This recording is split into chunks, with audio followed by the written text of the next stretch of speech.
di channel Dina Irmawan. Di video kali ini kita akan membahas tentang psikologi sastra. Lalu, apa psikologi sastra itu? Psikologi sastra merupakan kajian sastra yang pusat perhatiannya pada aktivitas kejiwaan baik dari tokoh yang ada dalam suatu karya sastra.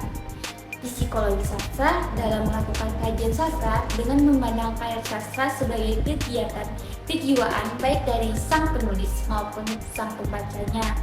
Dalam menuliskan karyanya, para pengarang pasti menghadirkan tokoh dengan karakter dan perilaku yang unik untuk menambah daya tarik cerita yang dituliskannya. Lalu, di sini ada unsur-unsur psikologi sastra. Di sini ada unsur ide, yaitu merupakan hal yang mendasari personalitas seseorang, yaitu dapat dipresentasikan sebagai kebutuhan dasar alamiah. Contohnya ada makan, minum, dan seks, itu kebutuhan dasarnya. Ide bekerja dengan mengandung prinsip kesenangan. Ide mencari kepuasan secara instan terhadap keinginan dan kebutuhan manusia. Apabila kedua ini tidak terpenuhi, seseorang dapat menjadi tegang, cemas, ataupun marah. Mungkin salah satu dari penonton ada merasa perasaan yang sangat cemas ketika kesenangannya tidak dituruti atau tidak terpenuhi. Kedua, ada ego, yaitu cara menghadapi hidup di realita. Ego berurusan dengan kenyataan ataupun realita, berusaha memenuhi keinginan ide dengan cara yang dapat diterima secara sosial, misalnya dengan menunda kepuasan dan membantu menghilangkan ketegangan yang dirasakan ide jika keinginan tidak segera dipenuhi. Ego mengerti bahwa orang lain juga memiliki kebutuhan dan keinginan. Oleh karena itu, menjadi egois dalam jangka panjang bukanlah hal yang baik. Nah, lalu yang ketiga ada super ego. Di sini aspek moral yang diterima secara sosial. Super ego merupakan aspek moral dari suatu kepribadian yang didapat dari pengasuhan orang tua atau norma-norma dan nilai-nilai di dalam masyarakat, dan didasarkan pada moral dan penilaian tentang benar dan salah.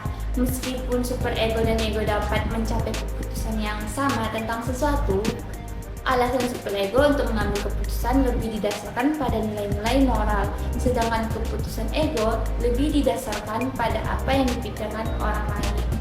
Jadi kesimpulannya itu dari psikologi sastra, yaitu adalah kajian sastra yang berpusat pada aktivitas kejiwaan manusia. Psikologi sastra memiliki unsur-unsur yang terdiri dari tadi ide, ada ego dan super ego. Psikologi sastra bertujuan untuk memahami aspek-aspek kejiwaan pada tokoh dalam suatu karya, baik cerpen maupun novel. Mana penerapan psikologi sastra dalam sebuah karya? Nah, di sini saya akan mengambil satu contoh dari unsur-unsur psikologi sastra, yaitu ide, yaitu tadi yang sudah saya jelaskan, mengenal kebutuhan alamiah manusia. Yaitu contohnya tadi, di tengah acara makan malam, Sinta haus, namun gelasnya sudah kosong. Daripada menunggu pelayan mengisi ulang gelasnya, dia mengambil gelas Pak Budi di seberang meja lalu meminumnya. Dia tidak peduli itu gelas siapa ataupun gelas orang lain yang punya. Tetapi yang penting kebutuhan dia terpenuhi. Yang tadi di sini dia haus, dan daripada menunggu pelayannya, dia ingin secara instan dengan mudahnya mengambil punya orang lain. Nah, itu salah satunya. Dan contohnya lagi ada di super ego, yaitu contoh kasusnya ada Jojo ingin mencuri kamera milik temannya. Ia memiliki kesempatan dan bisa melakukannya tanpa ada yang tahu. Namun Jojo mengerti mencuri itu salah, jadi dia memutuskan untuk tidak mencuri apapun meski ada kesempatan. Nah, tadi yang kaitannya dengan arti super ego, di mana dia memikirkan lebih didasarkan pada apa yang dipikirkan orang lain.